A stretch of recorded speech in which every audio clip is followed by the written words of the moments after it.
Mornings in Plano always start the same way. The sun slowly creeps out from behind the horizon line, painting the sky a soft pink. I sit on the veranda with a cup of coffee, watching the occasional car and remembering how Margaret and I used to love those hours of quiet before the hectic day began. My name is Earl Clayton. I'm 67 years old and I've been a widower for 10 years. 10 long years without the woman with whom I lived soul to soul for 35 years. Sometimes I think I can still hear her laughter coming from the kitchen, or her light footsteps on the creaky floorboards. Margaret was the light of my life. Patient, kind, with a wonderful sense of humor and the ability to find joy in the simplest things. We moved to Plano when I was just starting out in the construction business. The small town in Texas seemed like the perfect place for a young family. Our only son, Danon, was born here. What a bright boy he was. Always with a book, always asking questions about how the world works. It's no wonder he chose to become an environmental engineer. Danon was passionate about making the world a cleaner place. My construction company was thriving. I specialized in green solutions for private homes when it wasn't yet a trend. By the time I retired, I had enough savings to ensure a peaceful old age. But my greatest treasure has always been this house. A 2-story house with a spacious veranda and a garden that Margaret cherished like a child. After her death from cancer, I sank into a void. Danon was my only support, my only reason to get up in the morning. He came every weekend, called almost every day. He was still single at the time, working for a large environmental company in Dallas, doing projects to clean up industrial areas. "Dad, you need to socialize more," he said. "Why don't you join a retirement club or reconnect with friends?" I nodded, but it made little difference. My interlocutors were the birds in the garden and old photo albums. That had all changed 4 years ago when Danon met Phoebe Throckmorton. He literally glowed as he talked about a yoga teacher with amazing energy and a special way of looking at the world. I was happy for my son and looked forward to meeting the girl who had so enchanted him. I remember our first meeting. Phoebe was attractive, slim, with long dark hair tied in a careless knot and eyes the color of green tea. But that same evening I felt a chill. Something in her gaze alerted me. She smiled, asked polite questions about my life, but the smile didn't reach her eyes. They remained attentive, assessing. "What a lovely house," she said then, looking around the living room. "And the grounds are so big. It must be hard to keep track of it all by yourself, huh?" There was something in her voice that made me tense. "I manage," I said. "Besides, the gardener comes once a week." The wedding was 6 months later, a modest ceremony in the botanical gardens. Danon was radiant with happiness. Phoebe smiled sweetly as she accepted congratulations. I presented them with a large check so they could make a down payment on a house of their own. "That's too generous, Dad," Danon said then, but I saw Phoebe's eyes sparkle at the sight of the check. To my surprise, the young couple didn't buy a separate place. Phoebe quickly found reasons why they should live with me. "Earl, it's environmentally friendly to share living space. Plus, you won't have to live alone, and we could save up for our dream house." Danon was in favor of the idea, and soon they were moving. Our spacious house suddenly became cramped. Phoebe brought a lot of knickknacks, her energy crystals and incense, the smell of which gave me a headache. But I tolerated it, seeing that my son was happy. With each passing month, however, I realized more and more clearly that I was the third extra in the house. Phoebe was never overtly rude. No, she acted more subtle. "Earl, could you keep the TV down? I'm teaching an online yoga class." "Earl, Danon and I would like to have dinner alone tonight." "Earl, your habit of getting up early is keeping us from getting a good night's sleep." Gradually, my life shrank like a shagreen skin. I began to use the common rooms less, leaving the house more often to stay out of the way. But it was my house, built with my own hands for my family. After about a year of living together, Danon noticed my condition. "Dad, is everything okay?" He asked me one evening when we were alone.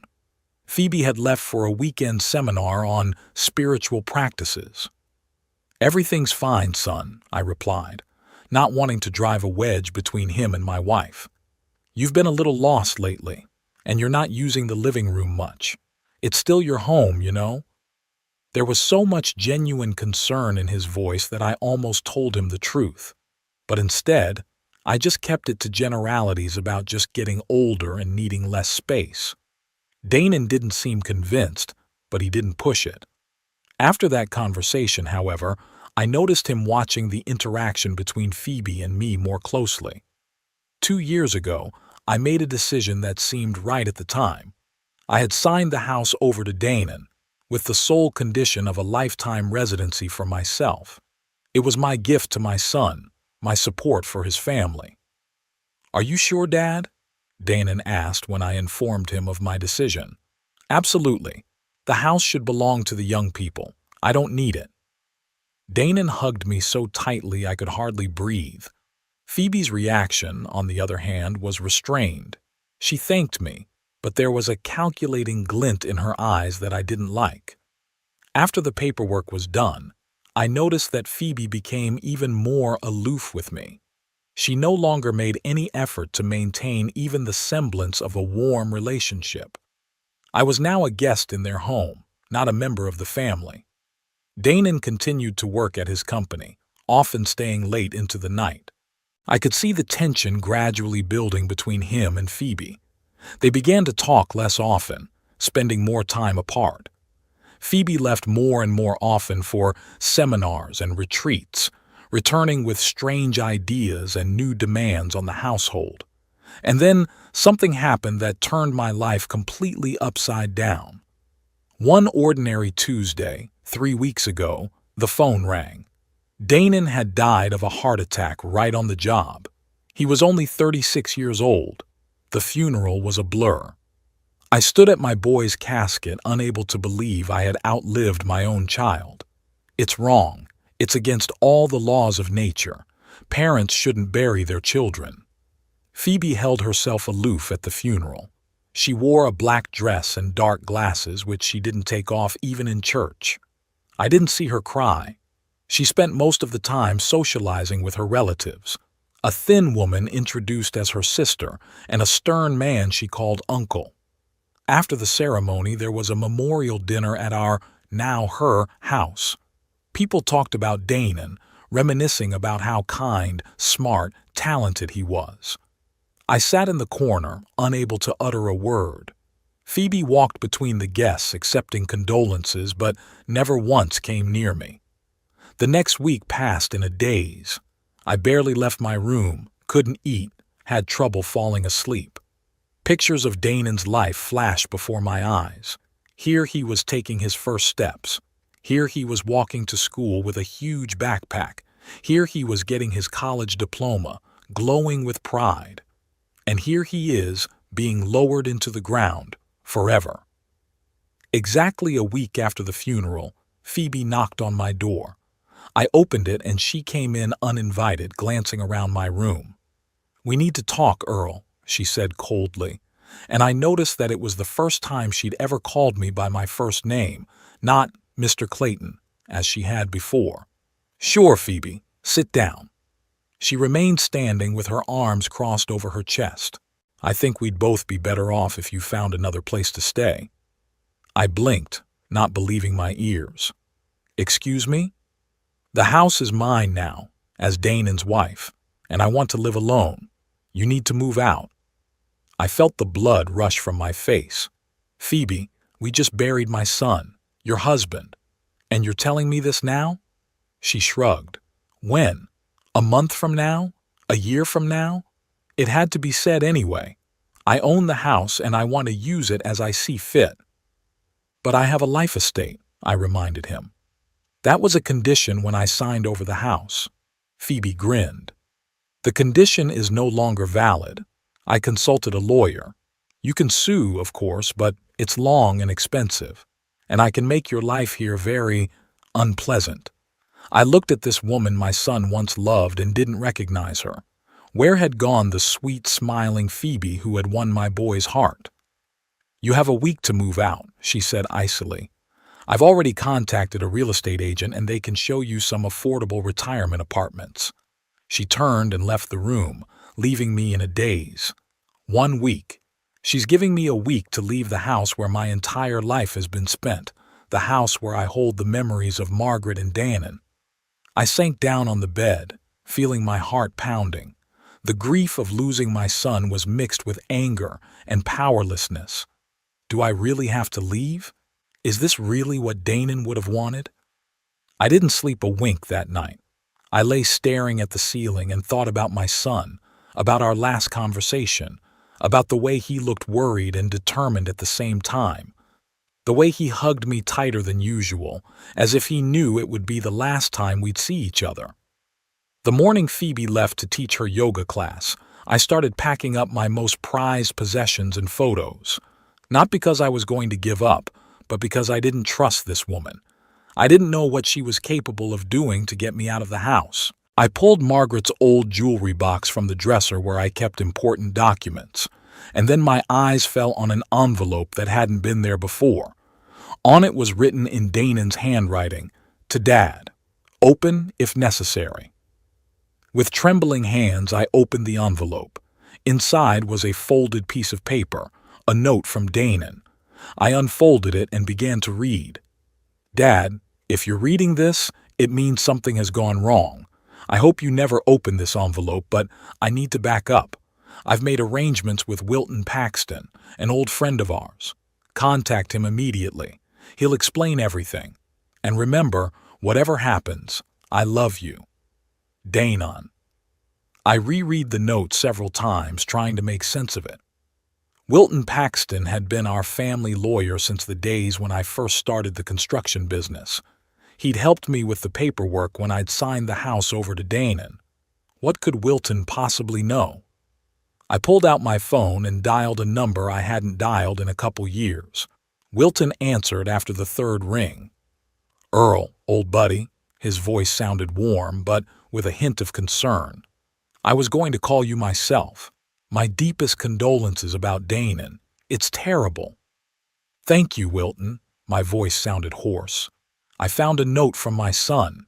He said to get in touch with you." There was a long pause. "Then it's time," Wilton sighed. "We need to meet, Earl. The sooner the better."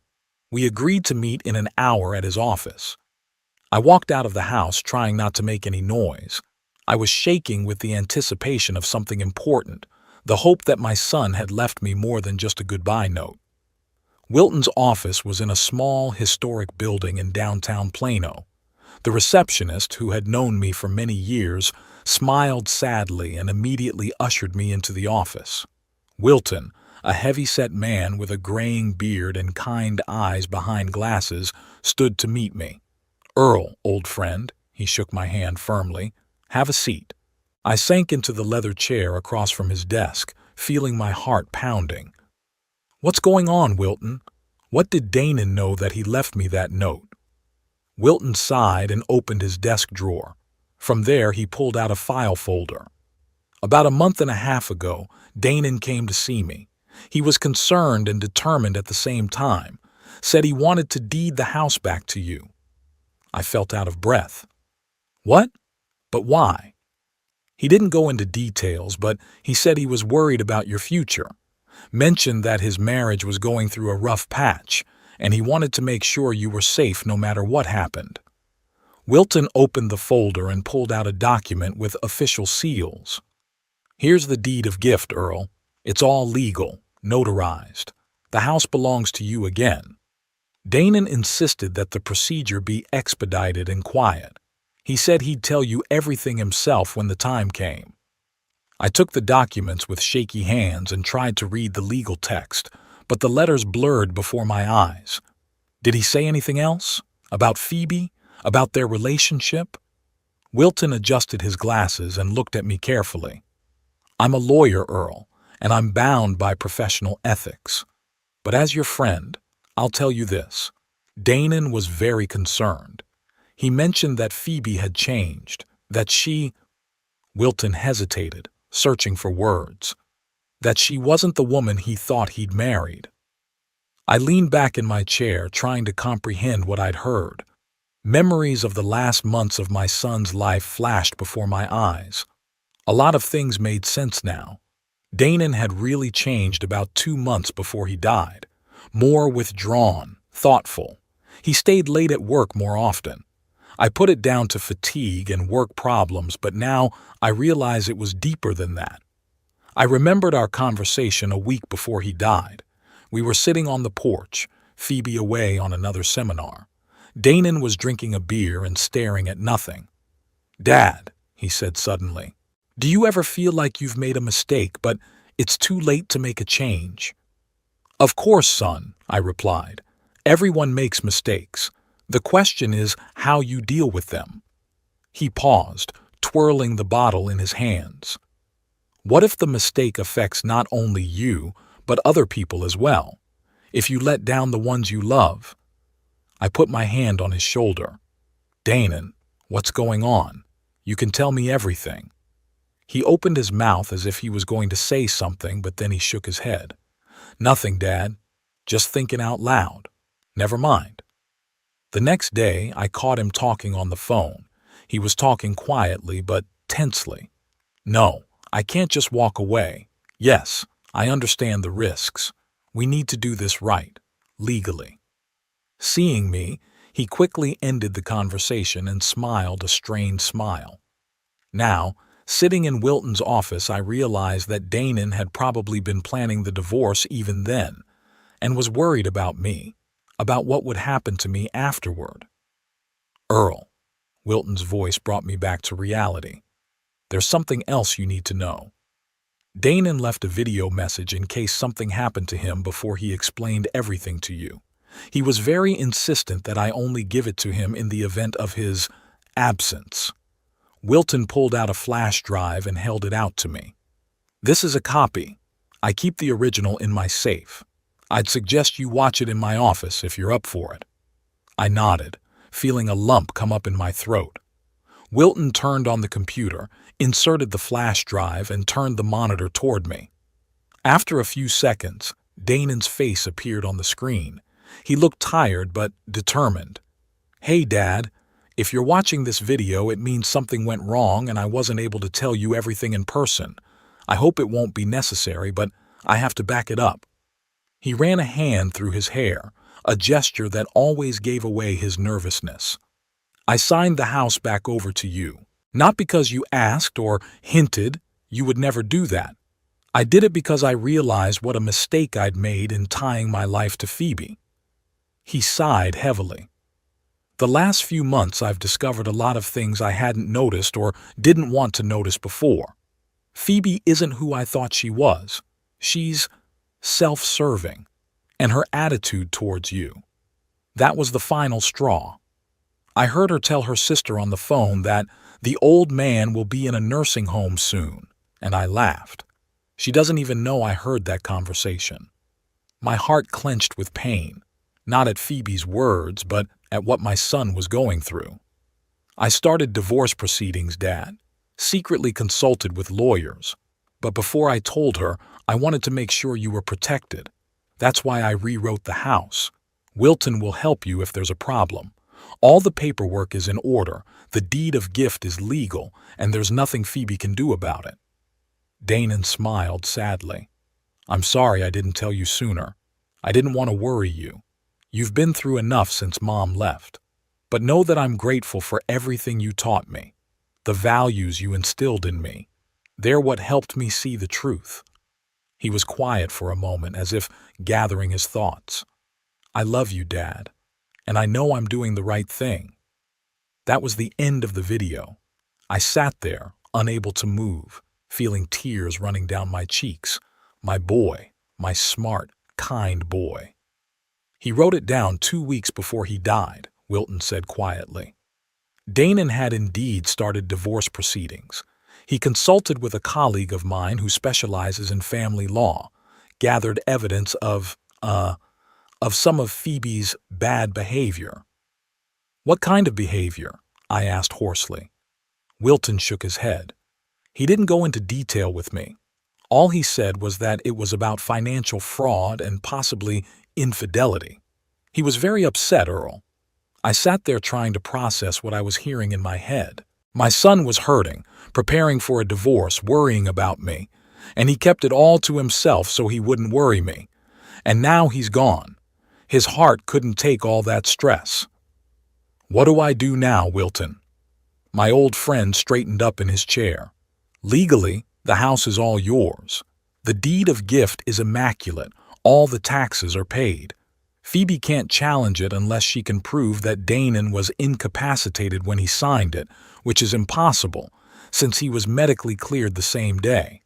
I insisted on it myself, anticipating the potential problems. She's already told me to move out in a week. So, she doesn't know about the deed of gift yet. Wilton pursed his lips. I wouldn't be surprised if she was planning to sell the house as soon as you left. What do we do now? Show her the deed, the sooner the better. And be prepared for a storm, Earl. I nodded, feeling oddly calm. It was like Danon was standing right next to me now, putting his hand on my shoulder. I can handle it, I said. Wilton gave me a certified copy of the deed of gift and a few other documents to prove my ownership. We agreed that he would represent me if necessary. I got home in the evening. Phoebe was sitting in the living room leafing through a magazine. She looked up when I arrived, and I could see the impatience in her eyes. Had you started packing? She asked without saying hello. I made my way to the chair opposite and sat down, placing the file folder on my lap. No, Phoebe, I'm not going anywhere. She set the magazine aside, her face tense. We've already discussed this, Earl. The house is mine, and I want you to move out. I slowly opened the folder and pulled out the deed of gift. I'm afraid you're wrong, Phoebe. The house belongs to me. Here are the deeds. I held out the papers to her. She frowned, took them, and began to read them. I watched her expression change from bewilderment to shock, from shock to rage. What is this? Her voice trembled. It's a forgery.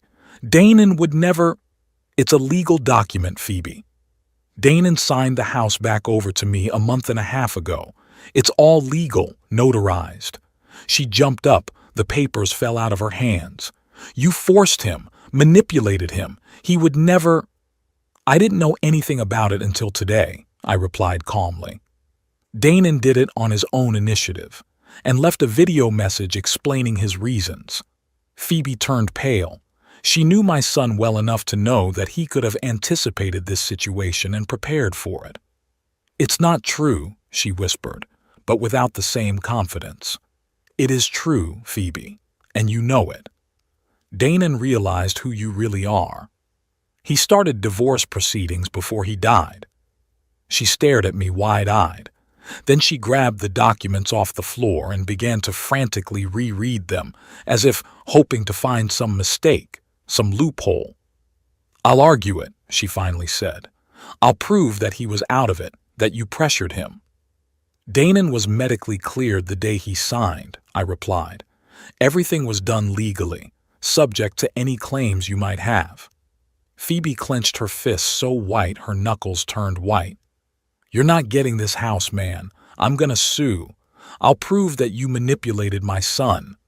It's up to you, I shrugged. But until the court rules, the house belongs to me, and I'm not moving out. She stared at me with such hatred that I could almost physically feel it.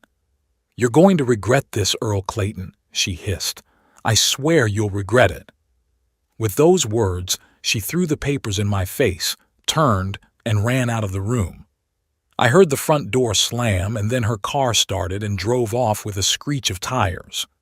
I remained seated in the chair, picking up the scattered papers. A strange calm filled me. I wasn't afraid of Phoebe's threats. My son had taken care of me even after his death. His last gift was protection from the woman who had caused him so much pain. I stood up and walked over to the picture of Danon that stood on the mantelpiece. In it, He was smiling that open, genuine smile that had appeared less and less often in recent years. "Thank you, son," I whispered, touching my fingers to the glass. "I won't let you down." That night was the first time I'd had a decent dinner since Danon's death. Then I sat on the veranda for a long time, looking up at the stars and remembering our life with Margaret, Danon's birth, his first steps, his first words. Remembering how we'd built birdhouses for the garden together, how we'd taught him to ride his bike, how proud we'd been of his success in school. My whole life flashed before my eyes like a movie. Phoebe never came home that night. I didn't know where she was or what she was planning, but for the first time in a long time, I felt like a master in my own home, and I knew that whatever trials awaited me in the coming days and weeks, I would make it through, for my son's memory, for our family. Phoebe returned the next day toward evening. I heard her enter the house, slamming the door. From my room, I watched as she went upstairs to her and Danon's bedroom and soon came down with a small bag of things. She gave me a searing look but didn't say a word. The door slammed, the engine roared, and she disappeared again. I thought it would give me a break, but I was wrong. The very next day, the phone started ringing, first my cell phone, then my home phone. Neighbors, Danon's friends, even a few of my old buddies in the construction business. "Earl, is it true you forged the documents after Danon died?" Gordon Malloy, my neighbor on my right with whom we sometimes played chess, asked. "Clayton, I'm sorry to say this, but Phoebe says terrible things about you in the congregation," reported Martha Lewis, an elderly lady from the church choir where Margaret once sang. "Mr. Clayton, I think you should know that your sister-in-law is accusing you of real estate fraud. Even Peter Howard, the father of Danon's classmate whom we hadn't spoken to in 20 years, called.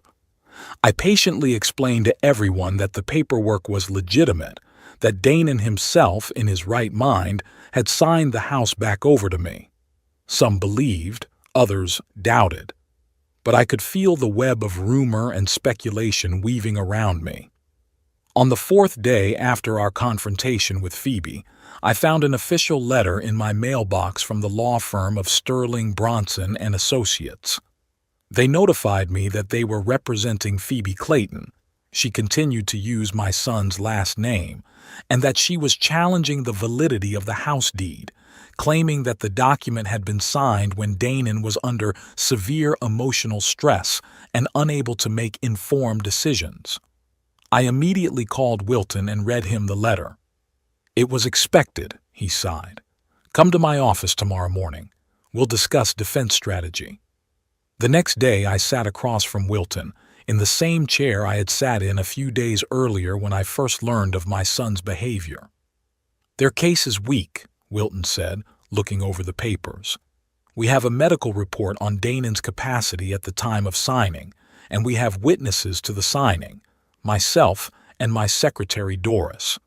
There's a video message where Danon clearly explains the reasons for his decision, and most importantly, there's the deed of gift, which is in order." "But they're still suing?" Wilton shrugged. "It's a pressure tactic, Earl. Phoebe's hoping you'll be scared of the court, the expense, the publicity, and agree to some kind of settlement, maybe selling the house and splitting the proceeds." I shook my head. "That house is all I have left of my family, Wilton. I'm not giving it up." "That's right," he nodded. "We'll prepare a response to their lawyers. In the meantime, I suggest you gather anything that might indicate Phoebe's character and intentions. Any documents, letters, maybe tapes of conversations. Anything that shows her true colors. I came home determined to find anything that might help in the battle ahead. I started with Danon's belongings, which I still couldn't bring myself to sort through. His office, a small room on the first floor, was still as it had been when he was alive. A computer, stacks of papers, pictures on the walls, mostly of the nature he so loved to protect, and a few of our family photos. There were surprisingly few pictures of Phoebe. I started with the desk drawers. The top one held the usual office supplies, bills, receipts. In the second were folders of work papers, the land reclamation projects he was so proud of. And in the bottom, locked drawer, which I opened with a spare key I'd kept since the days when I'd helped assemble this desk, I found a leather notebook. It was Damon's journal. I never knew my son kept a diary. He had always been secretive about his most private thoughts and feelings. I hesitated, not knowing if I had the right to read these entries. But then I remembered Wilton's words about the need to gather evidence, and that Damon seemed to have foreseen the situation I was now in. With a heavy heart, I opened the journal and began to read. The first entries were dated about a year earlier and were mostly about work. Damon wrote about the problems with the river cleanup project, the bureaucracy, his fatigue. Occasionally he mentioned Phoebe, mostly in passing, without much emotion. Phoebe's away again for the weekend for a seminar. Phoebe wants to change her car even though the current one is in great condition. Had an argument with Phoebe about my delay at work. But the closer the entries got to the present, the more space the marriage problems took up. Found out today that Phoebe withdrew $3,000 from our joint account without warning. When I asked, she said it was for a refresher course for yoga instructors. But I saw the statement. The money went into some Gabriel Nook's account. Who's that? Phoebe's been criticizing Dad more and more. She says he takes up too much space in the house, that his habits annoy her. Today she said outright that she'll breathe easier when he moves out. I reminded her that I own the house, and the condition of the transfer was that Dad lived there for life. She just snorted and walked away. Overheard Phoebe talking to her sister by chance. She was saying that the old man is ruining her life and that after I die, the first thing she'll do is kick him out the door. After I die, as if she was already planning my funeral. It made me cringe. What is happening to the woman I loved? And finally, the last entry, dated the very day Wilton says Damon executed the deed of gift. Went to Wilton's today. Signed the house back over to my father. Can't risk his welfare. Phoebe's not who I thought she was. Found proof of her connection to Gabriel, several months of deception, and her financial fraud, withdrawing money from our accounts, spending it on him, some dubious investments. When I asked about Gabriel directly, she denied it, called me paranoid. But I saw their texts, their meetings on her phone calendar. I started divorce proceedings, but before I tell her, I need to protect my dad. He's already lost his mom. I'm not going to let him lose the house as well. I closed the journal, feeling a lump rise to my throat. My boy had suffered, struggled with betrayal, tried to protect me all alone, not wanting to disturb me. And then his heart gave out. I carefully put the diary back in the drawer. It wasn't just evidence for the trial. It was my son's final testimony of love. And I couldn't let his last will be broken. That same day, I decided to contact Damon's colleague, Rory Balcom. My son had often mentioned him as a close friend from work. Maybe he knew something more? It wasn't hard to find Rory's number. It was listed in Damon's contacts on his home computer. I dialed the number, mentally preparing myself for an awkward conversation. Rory Balcom speaking, a cheerful male voice answered. Hello, Mr. Balcom. This is Earl Clayton, Damon's father. There was a pause. Mr. Clayton, my deepest condolences. Damon was a wonderful man and friend. Thank you, Rory. I'm calling because I need to know something about the last weeks of my son's life. It's important. Of course, anything I can do to help. I took a deep breath. Did Damon ever talk to you about problems in his marriage? About Phoebe? Pause again. Longer. Mr. Clayton, I'm not sure I should. Please, Rory. I'm not asking out of idle curiosity. Phoebe is trying to challenge Damon's last will and testament, and I need to defend myself. Another pause, then a sigh. Yes, he's been talking, especially in the last few months. He's been, very upset. What exactly did he say? That he discovered her infidelity with some spiritual instructor, Gabriel, that she was spending their joint money on him, on some dubious seminars and investments, and that she, wasn't very nice to you. Did he mention the divorce? Yes. Rory's voice grew quieter. He was consulting with lawyers, gathered evidence. He was very methodical about it, as he was about everything, and very worried about you, about how it would affect you. Did he say anything about the house? Yeah. He said he'd signed it back over to you to protect it from Phoebe. I even talked him out of it at first, suggested he wait until after the divorce. But he was adamant, said he couldn't take the risk, that he had to make sure you were safe no matter what happened. I covered my eyes, feeling a new wave of gratitude for my son. Thank you, Rory. That's very helpful. If it becomes necessary, would you be willing to testify in court? Of course, Mr. Clayton. Anything for Danon. He was my best friend. One more question, Rory. Do you know anything about Danon's diary? The diary? Rory sounded surprised. Oh, you mean his leather notebook? Yeah, he was always carrying it around, making notes in it, especially lately. I once asked him jokingly if he was writing a novel, and he said seriously, "No, I just want to make sure the truth doesn't get lost." After talking to Rory, I decided to go through Danon's diary again, more carefully, and I discovered something I hadn't noticed on my first cursory reading. There was a secret pocket in the back cover, and in it was a flash drive and a note. Copies of all evidence. I turned on the computer and inserted the flash drive. On it were folders of files, neatly sorted by date.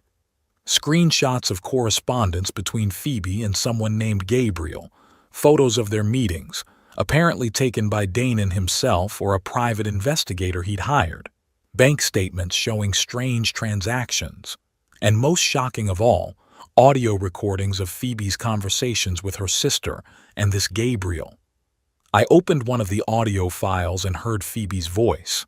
It's just the old man getting on my nerves, always walking around with his mournful look, reminiscing about his wife, like he's the only one who's lost a loved one.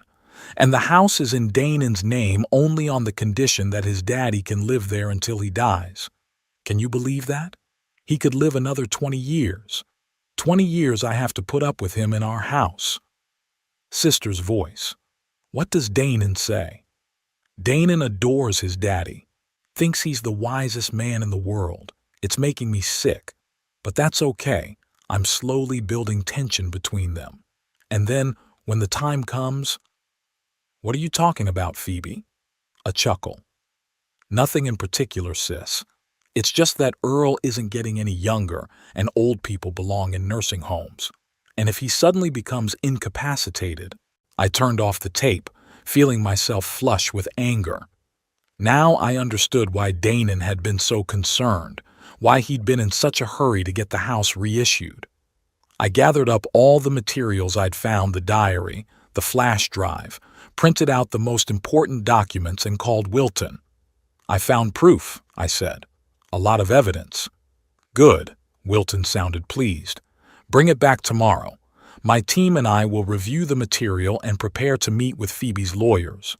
Does she know what we found?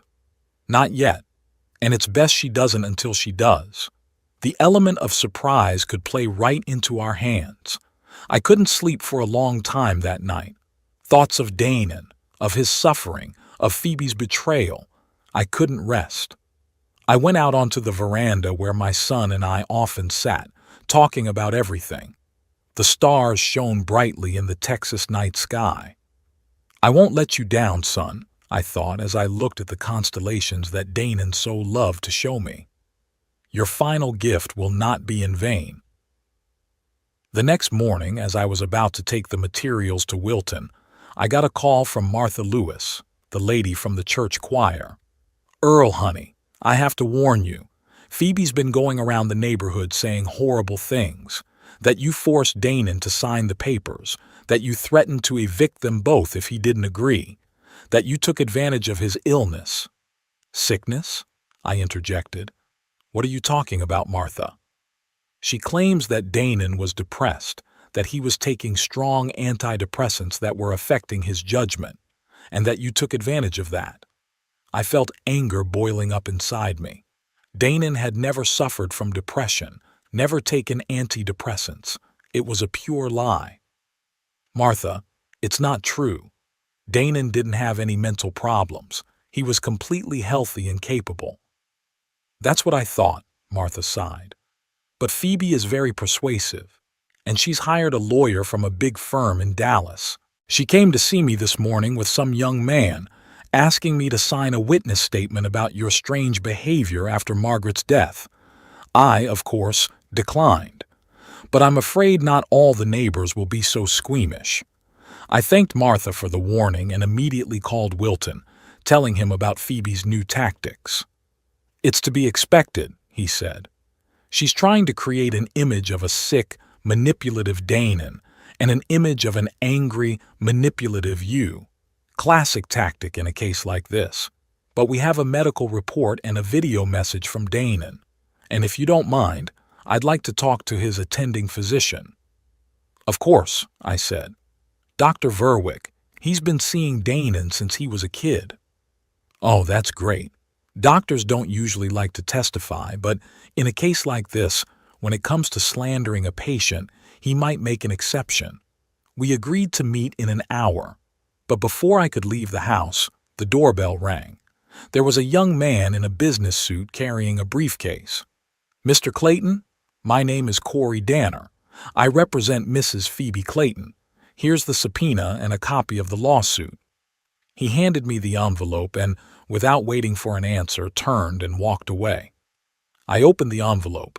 Phoebe's suit sought to invalidate the deed of gift on the grounds that Danon had allegedly been heavily medicated and psychologically pressured by me. She claimed that I had manipulated my son by taking advantage of his emotional vulnerability and dependence on me. Reading these absurd accusations, I felt not so much anger as deep sadness. Would this woman so sully my son's memory, so distort our relationship, just to get a house? I carefully folded the papers back into the envelope and left the house. Ahead of me was a meeting with Wilton, court preparation, and an uphill battle for my son's legacy.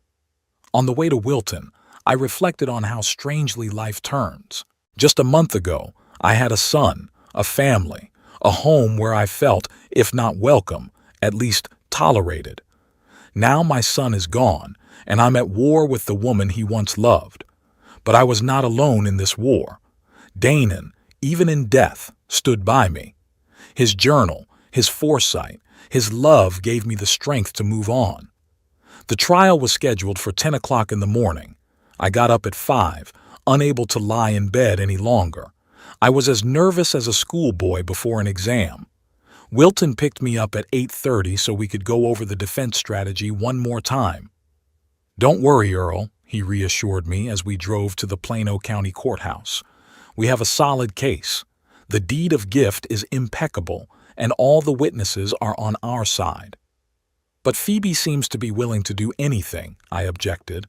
Who knows what witnesses she's found and what they'll say about me and Danon? That's what cross-examination is for. Wilton patted my shoulder. Don't worry about it too much. The courthouse greeted us with cool, air-conditioned air and the hum of voices. We went up to the second floor and took seats in the courtroom. Phoebe was already there, with her attorney, a tall man with slicked-back hair and a predatory look. She sat with her back straight, dressed in a strict black suit with an expression of offended innocence on her face. I looked toward the doors, expecting to see our witnesses. Rory Balcom was due to arrive right at the start of the session, and Dr. Verwick had promised to come as soon as he was free from his morning appointment. Wilton assured me that both would certainly be there. At precisely 10 o'clock, the judge entered the room, a plump man of about 50, with a good-natured face and shrewd eyes. He introduced himself as Judge Robert Hollingsworth and announced the beginning of the hearing in the case of Clayton v. Clayton. The first to speak was Phoebe's attorney, who introduced himself as Miles Bronson of Sterling, Bronson and Associates.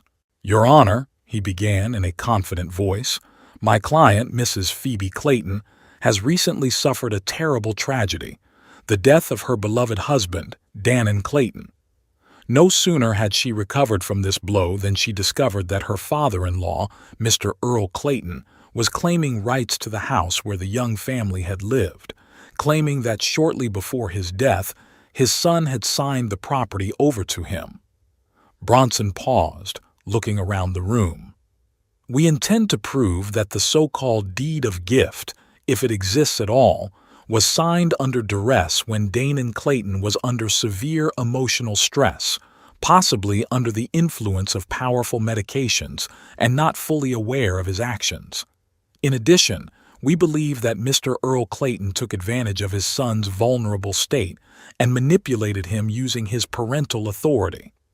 I felt anger boiling up inside me, but Wilton put a hand on my shoulder warningly, urging me to remain calm. "We will present testimony from family acquaintances that, in the last months of his life, Dannon Clayton was depressed, suffered from depression, and often complained of pressure from his father," Bronson continued.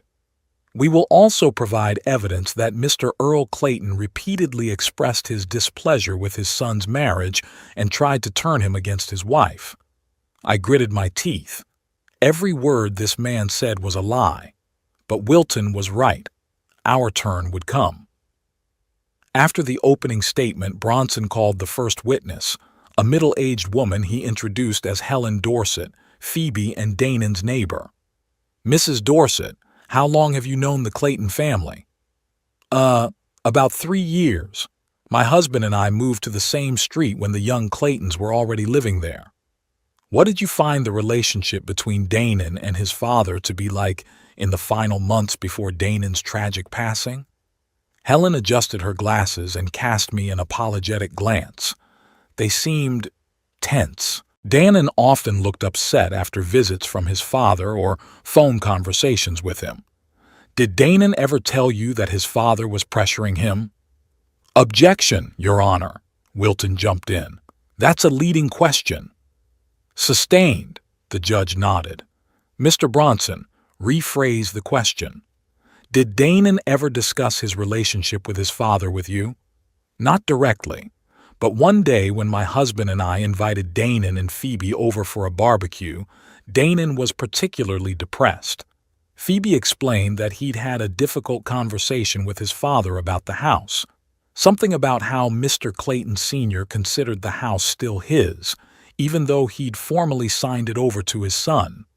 I looked over at Phoebe, who was sitting with a perfectly straight back, staring in front of me with an expression of sorrow on her face.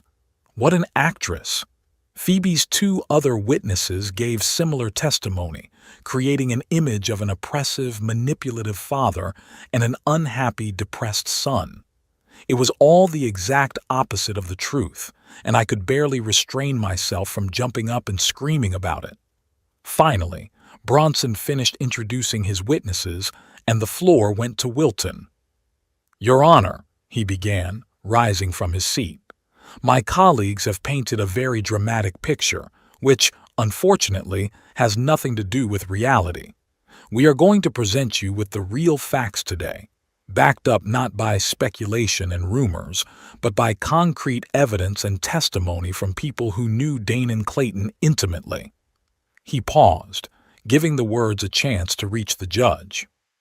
"The first witness I would like to call is Dr. Oliver Verwick, the Claytons' family physician who has observed Dannon since he was a child." Dr. Verwick, an elderly man with a neat gray beard and kind eyes, made his way to the witness stand. After the oath was administered, Wilton began his questioning. "Dr. Verwick, how long had you known Dannon Clayton?" "Since he was born. I was the Claytons' family physician for over 35 years. When was the last time you saw Dannon before he died?" 2 weeks before he passed. He came in for a routine checkup. What was his physical and mental condition? Physically, he was in great shape for his age. His blood pressure was normal. His labs were fine. Mentally, he was collected, focused, adequate. I didn't see any signs of depression or anxiety. Did you ever prescribe Danon antidepressants or other psychotropic medications? Never. It wasn't necessary. Thank you, doctor. One more question. About a month before Danon's death, you conducted a medical evaluation of Danon's competency. Could you tell the court about that? Dr. Verwick nodded. Yes, Danon asked me to do a complete medical examination and evaluation of his mental state. Said it was necessary for some legal formalities. I did the standard procedure and issued a report that he was fully competent, of sound mind and memory, free from any influences that might impair his ability to make informed decisions. Thank you, doctor. No further questions. Bronson rose to cross-examine, but quickly realized that the testimony of a professional with years of experience would be difficult to undermine. He limited himself to a few formal questions and let the doctor go. The next witness Wilton called was Rory Balcom. A young man with a short haircut and an honest, open face walked briskly to the witness stand. Mr. Balcom, what was your relationship with Danon Clayton? We were colleagues and close friends. Worked together at Ecotech Solutions for the last 6 years. How would you characterize his condition in the last months of his life? Rory thought for a moment. He was troubled, that's for sure, but not in the sense that is trying to be portrayed here. Danon wasn't concerned about his relationship with his father, but about his marriage. There was silence in the room. Phoebe visibly tensed.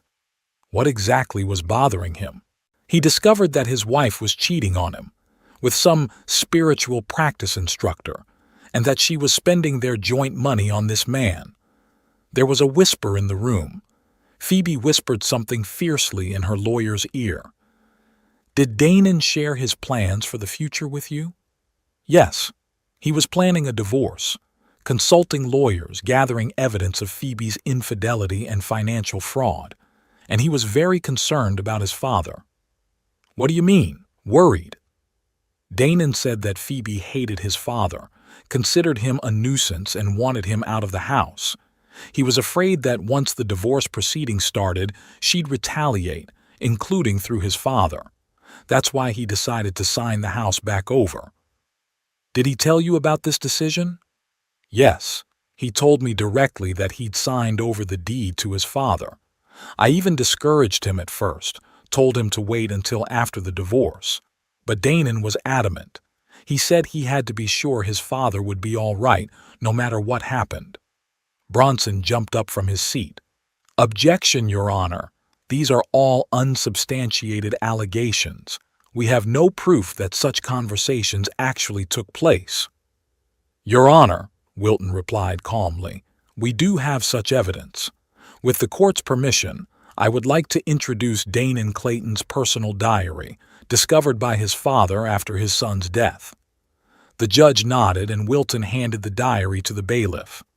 In this diary, Wilton continued, Danon details his deteriorating relationship with his wife, his suspicions later confirmed of her infidelity and financial fraud, and his decision to sign the house back over to his father to protect him. The judge went through the diary carefully, lingering on the bookmarked pages. The court accepts the diary as evidence, he finally said. Mr. Bronson, you may continue to cross-examine the witness. Bronson, clearly knocked out, began asking Rory questions in an attempt to undermine his credibility with the court. Weren't he and Danon just drinking buddies? Was he not exaggerating the closeness of their friendship? Did he have no personal grudge against Phoebe? Rory answered calmly and confidently, not giving in to provocation. After his questioning, Wilton called me as a witness. Sitting on the witness stand, I talked about our relationship with our son, how he had changed in recent months, the conversation on the veranda, how I had found the diary and the flash drive with the evidence. Mr. Clayton, Wilton asked, have you ever pressured your son to sign the house back over to you? Never, I answered firmly. I did not even know of his intentions until I received the deeds from you after his death. Did you ever express any dissatisfaction with his marriage to Phoebe? No. I wanted my son to be happy. If he had been happy with Phoebe, I would have been only too happy. Wilton nodded. What else did you find among your son's belongings besides the diary? A thumb drive with the evidence he'd collected for the divorce proceedings. There were screenshots of Phoebe's correspondence with her lover, photos of their meetings, bank statements, and audio recordings of Phoebe discussing how to get rid of me and take over the house. Your Honor, I would like to present this evidence to the court, Wilton said, handing the judge a flash drive and printouts of key materials. As the judge studied the evidence presented, I looked at Phoebe. She had turned pale and was frantically whispering something to her attorney, who looked increasingly worried. The court accepts these materials as evidence, Judge Hollingsworth said. Mr. Bronson, your cross-examination. Bronson, clearly unprepared for this turn of events, asked me several questions about my relationship with Phoebe, trying to portray me as a jealous father-in-law, not ready to share his son with his daughter-in-law. But his questions sounded unconvincing, especially in the face of the evidence presented. After my testimony, Wilton called the last witness, himself. He recounted how Danon had come to him asking him to execute the deed of gift, how he had insisted on a medical examination to eliminate any doubt about his capacity, and how he had left a video message in the event of his death. Your Honor, I would like to present this video message to the court, Wilton said, handing the judge another flash drive. A screen was set up, and everyone in the room saw Danon, pale but determined, explaining his motives, his concern for me, his disappointment in his wife, and his decision. There was silence in the room after the video was viewed. Phoebe lowered her head, her shoulders shaking, whether from sobs or rage. Mr. Bronson, the judge addressed Phoebe's lawyer, do you have any questions for the witness? Bronson rose slowly. No, Your Honor. In that case, I will recess the court to review all the evidence presented. The trial will resume in 2 weeks, same time. He struck the gavel, and the session was adjourned. As I left the courtroom, I noticed Phoebe saying something vehemently to her attorney. She threw me a hateful look and quickly walked out the side door.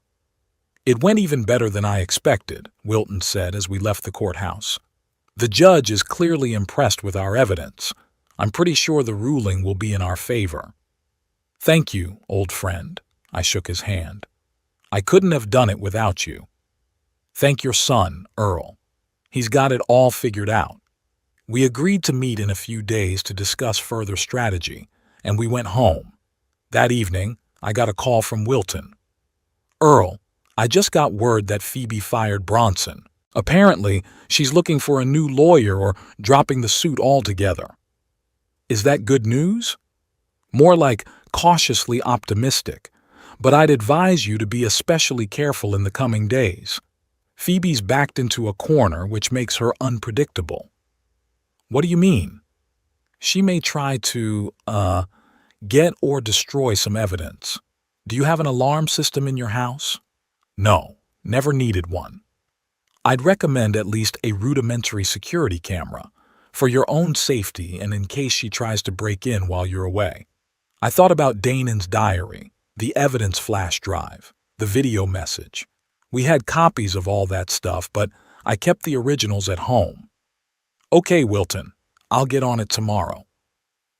The next day, I bought a set of wireless surveillance cameras from a local electronics store and installed them at the front door, the back door, and in the hallway leading to Danon's office where all the documents were kept. The cameras were connected to my smartphone and I could see what was going on in the house at any moment. 3 days passed. Phoebe hadn't shown up, and I was beginning to think Wilton's fears were in vain. Perhaps she had simply decided to drop the suit and seek happiness elsewhere. That evening I was to meet Wilton in town to discuss some details of our defense. As I left the house, I double-checked to make sure the doors were locked, and I took Danon's journal and flash drive with me just in case. Wilton and I had dinner at a small restaurant and discussed the upcoming meeting. He was confident of our victory, but still advised us to be prepared for the unexpected.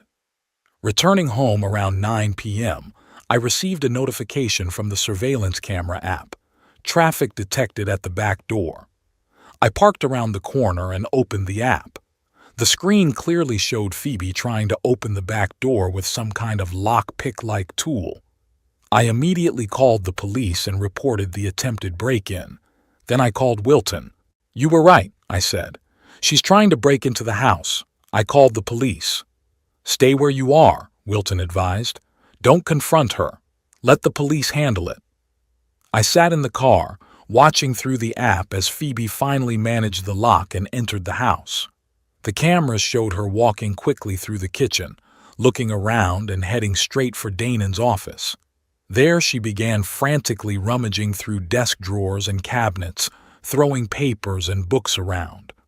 A few minutes later, the police arrived, 2 officers in a patrol car with blinkers. I got out of my car and approached them, explaining the situation. We walked up to the house together. One of the officers knocked on the door. "Plano Police! Open up!" There was a rumble inside as if something had fallen. A few seconds later, the door opened and Phoebe appeared on the doorstep, disheveled and clearly frightened. "What is it, officer?" "Ma'am, we've had a report of trespassing in this house," the policeman said. "This is my house," Phoebe exclaimed. "I used to live here with my husband." "The house belongs to me," I said calmly, showing the papers I'd always carried with me since this story started. "And I have a videotape of this woman breaking in the back door." The officers looked at each other. "Ma'am, you're going to have to come with us to the station to testify." Phoebe went pale. "You have no right. This is a misunderstanding. I just came to get my things." "Through the back door, with a lockpick?" said the second officer who was examining the door. "And why were you in the study and not in the bedroom where your things should be?" Phoebe started to mumble something, but the officers had already locked the handcuffs on her wrists and were reading her rights. "Can you send me the video of the break-in?" the first officer asked me. "Sure," I nodded. "They're stored in the cloud. I'll send them right away." The cops led Phoebe away, who glared at me fiercely over her shoulder. I entered the house and looked around the study. Papers were strewn everywhere. Books had been thrown off the shelves, drawers pulled out. It was obvious she was looking for the journal and the flash drive, but she couldn't find them because I had them with me. I called Wilton and told him what had happened. "Great," he said. "It's another nail in the coffin of her lawsuit. Trespassing, attempted destruction of evidence. The judge will be thrilled." The next morning, I went to the police station to give a formal statement about the break-in. The officer taking the statement said Phoebe had spent the night in a cell and was released on bail in the morning. She faces charges of trespassing and attempted theft or destruction of personal property. "Do you want to proceed with the case?" the officer asked. "Or are you ready to withdraw the plea?" I thought of Danon, of his suffering, of his last will. "Continue," I said firmly. "This is not just a hack. This is an attempt to destroy my son's memory and devalue his last will." The officer nodded understandingly and continued filling out the paperwork. When I returned home, I found another letter from the lawyers, this time from a new firm, Jameson, Frost and Company.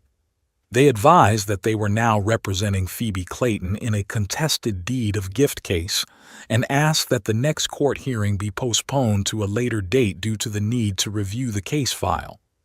I gave the letter to Wilton, and he said this is a standard delaying tactic. They realized they were losing and now they're trying to buy time, he explained. Maybe they're hoping you'll get tired and settle, or that some evidence will disappear, witnesses will change their minds. But we're not going to give them that opportunity. The day of the final trial was clear and cool. Autumn in Plano was always my favorite time of year, the leaves turning golden and purple, the air fresh and clear. Margaret loved fall. Danon did too. I put on my only decent suit, the same one I'd worn to my son's wedding. I tied my tie with trembling hands. Today, everything was going to be decided. Today, the truth was going to prevail. Wilton picked me up, just like last time. In the car, he went over our files one more time. "The videotape of Phoebe's break-in is our trump card," he said, closing the folder. "It's not just proof of her dirty ways, it's proof that she knew the evidence against her existed and was trying to destroy it." I nodded, looking out the window at the streets floating by. Strangely, I didn't feel any hatred or even anger toward Phoebe, just tiredness and a longing for this to be over. "Do you think she'll show up in court?" I asked. "She has to," Wilton answered. "Her new lawyers are too expensive to just drop the case, but I wouldn't be surprised if they tried to file a motion to dismiss or offer a last-minute settlement." "I'm not taking any deals," I said firmly. "And you shouldn't," Wilton nodded. "The law is on our side." The courthouse was crowded. It appeared that our case had resonated in the small town. A lot of people knew our family, knew Danon. In the hallway, I spotted a few neighbors, Dr. Verwick, even a few of Danon's colleagues, including Rory. Phoebe arrived accompanied by her new legal team, 2 young men in impeccable suits with leather briefcases. She didn't glance in my direction, keeping a straight face with an expression of offended dignity. As Judge Hollingsworth entered the room and everyone took their seats, one of Phoebe's new lawyers, who introduced himself as Jeffrey Jameson, took the stand first. "Your Honor, before we proceed, I would like to make a motion to dismiss for lack of subject matter." The judge raised an eyebrow. "Explain, Mr. Jameson." "My client, Mrs. Clayton, has received new information that has changed her perspective on the situation. She's prepared to accept the validity of the deed of gift and withdraw her suit, provided Mr. Clayton doesn't press charges of trespassing." Wilton immediately rose to the occasion. "Your Honor, my client will not agree to those terms. We insist on continuing the hearing and ruling on the merits of the case." The judge shifted his gaze to me. "Mr. Clayton, is that your position?" I stood up. "Yes, Your Honor. This isn't just about the house. This is about my son's last will and testament, which I am obligated to honor and protect." The judge nodded. "In that case, the motion is denied. Mr. Paxson, you may proceed with the presentation of your evidence." Wilton thanked the judge and called his last witness, a technician from the company that installed the security cameras in my house. "Mr. Jenkins, will you tell the court when and under what circumstances were surveillance cameras installed in Mr. Clayton's home?" The young man, nervously adjusting his tie, told how I went to their store, explained the situation, and asked them to install a rudimentary surveillance system. "It's a standard home security kit," he explained. "Wireless cameras with motion sensors, cloud storage." "And when exactly were these cameras installed?" 4 days before the break-in incident." "Thank you. Tell me, is it possible to tamper with or alter the footage from these cameras?" "No, sir. The system automatically records timestamps, and any tampering would be visible to forensics. In addition, all recordings are saved in encrypted form in cloud storage, access to which is password protected." Wilton thanked the witness and turned to the judge. "Your Honor, with the court's permission, I would like to introduce the video of Mrs. Phoebe Clayton's unlawful entry into my client's home." The judge granted permission, and the surveillance video appeared on the screen in the courtroom. Everyone present saw Phoebe approach the back door of the house, look around, take out a tool, and begin to manipulate the lock. Then, already inside the house, she walked quickly through the kitchen straight to Danon's office, where she began frantically rifling through papers, pulling out drawers, going through folders, obviously looking for something. There was complete silence in the room. Even Phoebe's lawyers looked discouraged. She herself sat with her head down, hands clasped in her lap.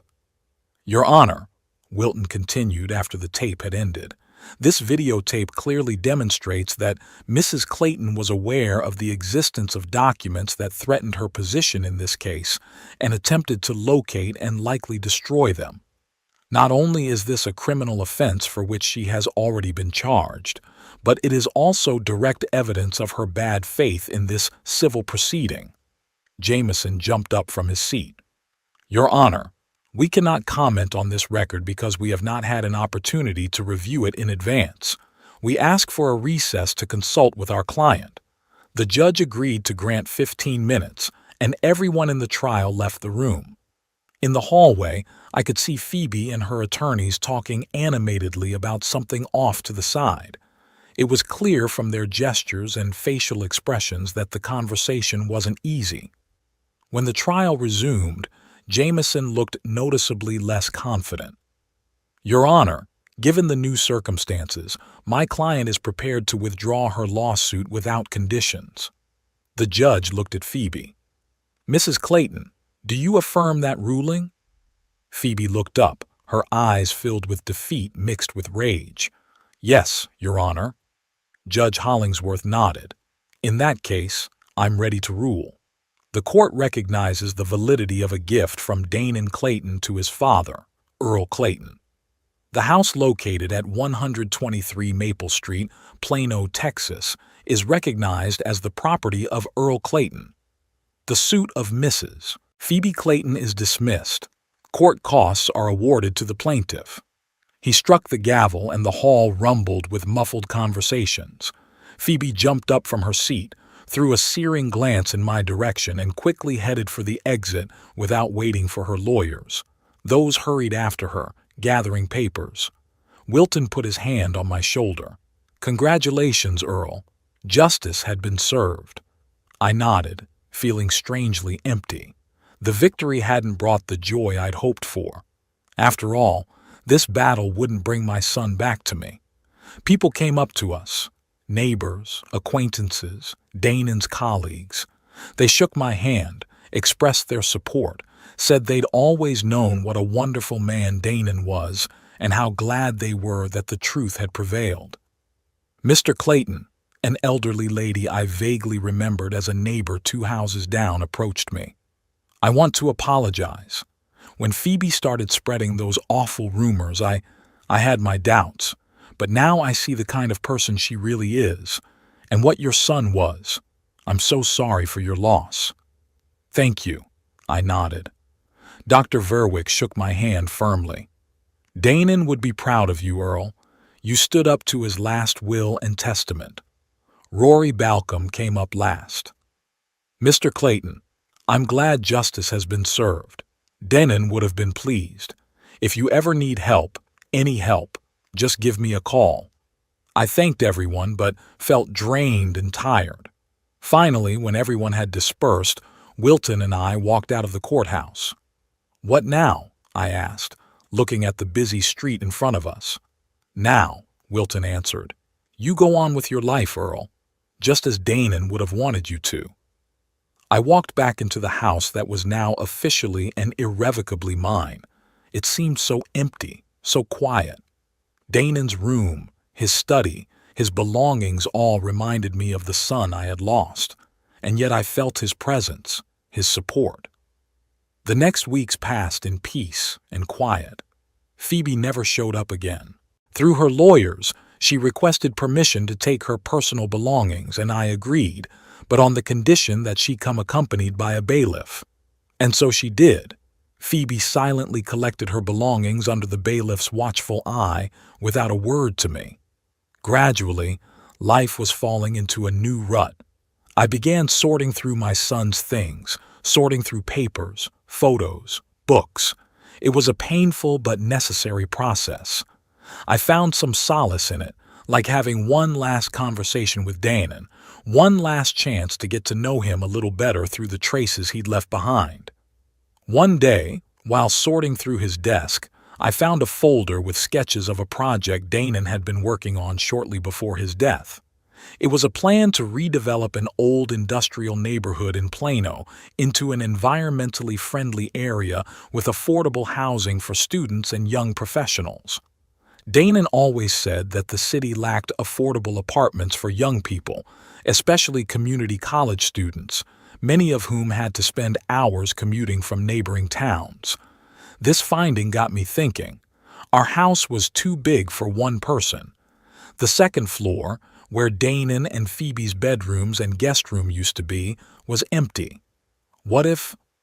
The next day I called my old friend Harris Jennings, an architect with whom I had once worked in the construction business. "Harris, I have an idea and I need your advice."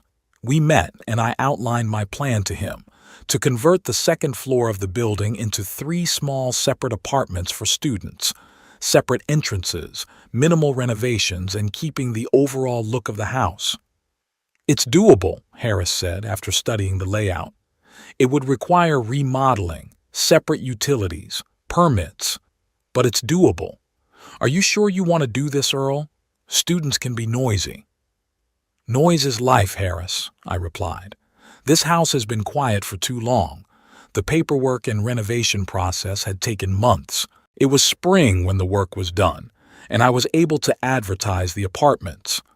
The first to respond was Kyle Neiman, an environmental science student from a local college. When he came in for an interview, I was struck by his resemblance to young Danon not in appearance, but in the way he spoke, in his passion for his work, in his genuine interest in environmental issues. "I'm working on a project to clean up the city's lake," he said with such enthusiasm that I smiled. "We are using a new biofiltration technology. If everything works out, it can be applied to other reservoirs." "My son was an environmental engineer," I said. "He would approve of your project." Kyle's eyes lit up. "Really?" I'd read several of Engineer Clayton's papers on industrial land reclamation. He was an innovator in the field. We talked for another hour, about Danon's projects, about today's environmental issues, about how small decisions can lead to big changes. At the end of the conversation, I knew Kyle would be my first tenant. Soon others were found. Elisha Tanner, a history student, quiet and reserved but with sudden bursts of enthusiasm when the conversation turned to her major, and Vince McCoy, an information technology major, a bit scruffy but friendly and always willing to help with any computer or smartphone problems. The house filled with life. In the evenings there were often muffled voices from upstairs, laughter and sometimes music. Not too loud, my tenants were quite tactful. On weekends they would sometimes gather on my veranda and I would treat them to coffee and stories of old Plano. 6 months had passed since the trial. May was particularly warm and sunny, and the flowers in the garden, once planted by Margaret, were blooming profusely, filling the air with fragrance. On one such day, I received an unexpected letter from Rory Balcom. He wrote that he had accidentally bumped into Phoebe in Austin, where he was traveling to a conference. She was with a man she introduced as her fiancé, Gabriel Nook. They had, she said, moved to Austin a few months ago and were planning to open their own spiritual practice center. "Thought you should know," Rory wrote. She seemed quite content with her life, as if Danon had never existed. It upset me, but then I thought maybe it was for the best. She lives her life, we live ours. And Danon's memory stays with those who truly loved him. I folded the letter and decided it was time to visit my son. I took a bouquet of wildflowers, which he always preferred to lush roses, and drove to the cemetery. Danon's grave was well maintained.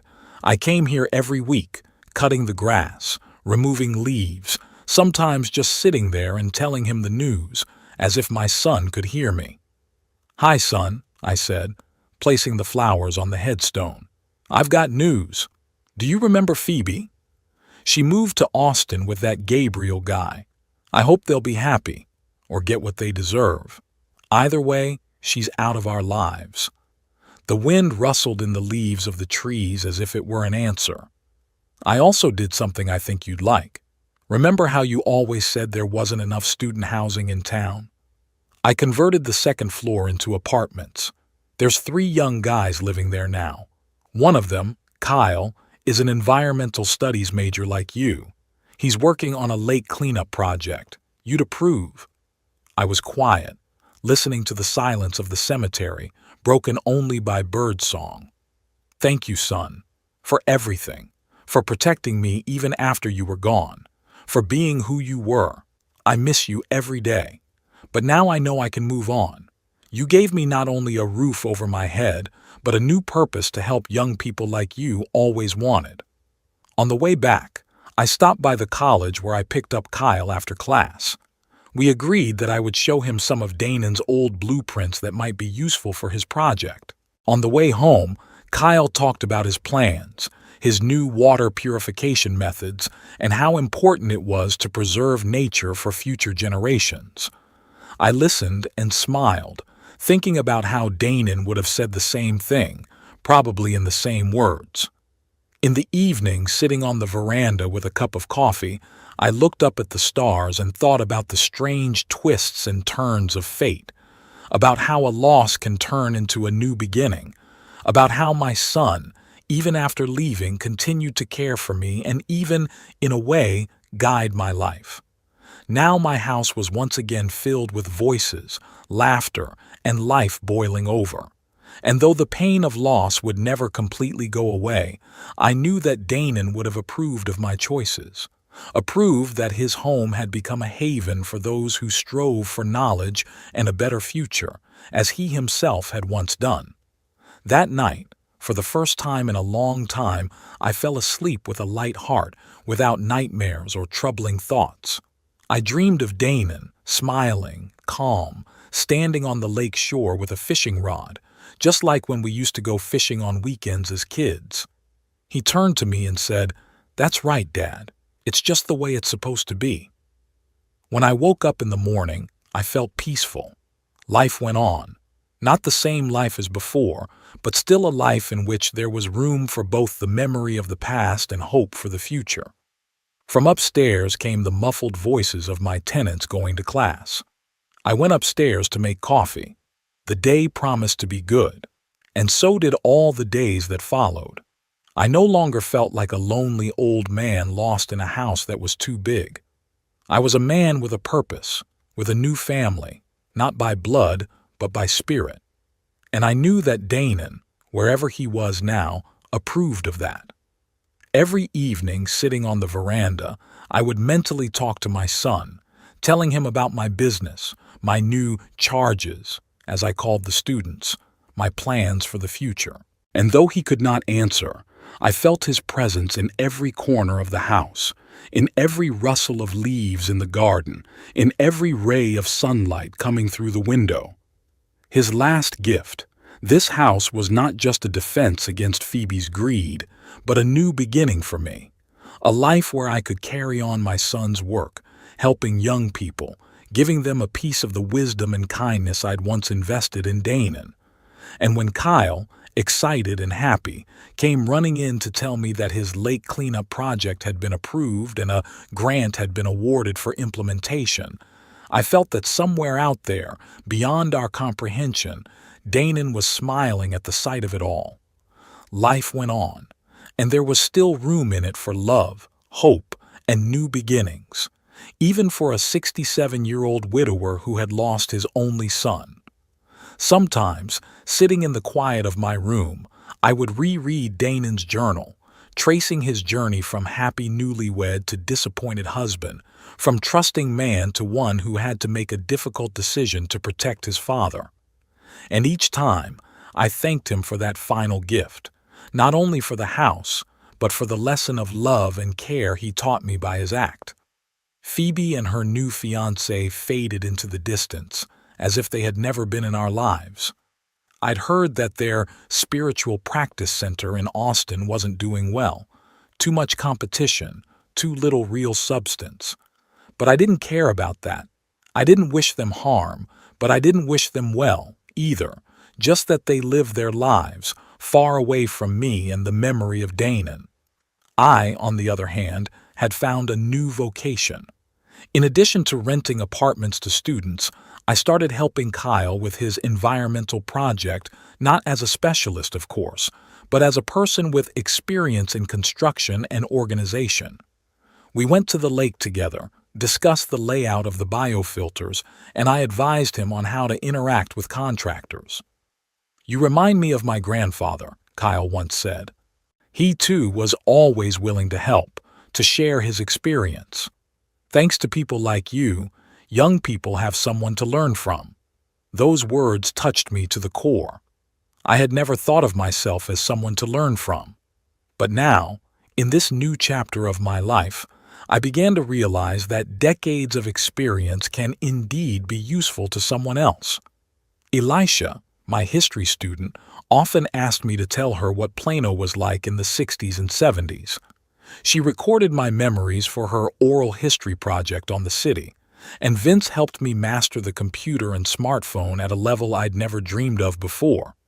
We became a strange but tight-knit family, not related by blood but united by a common home and mutual support.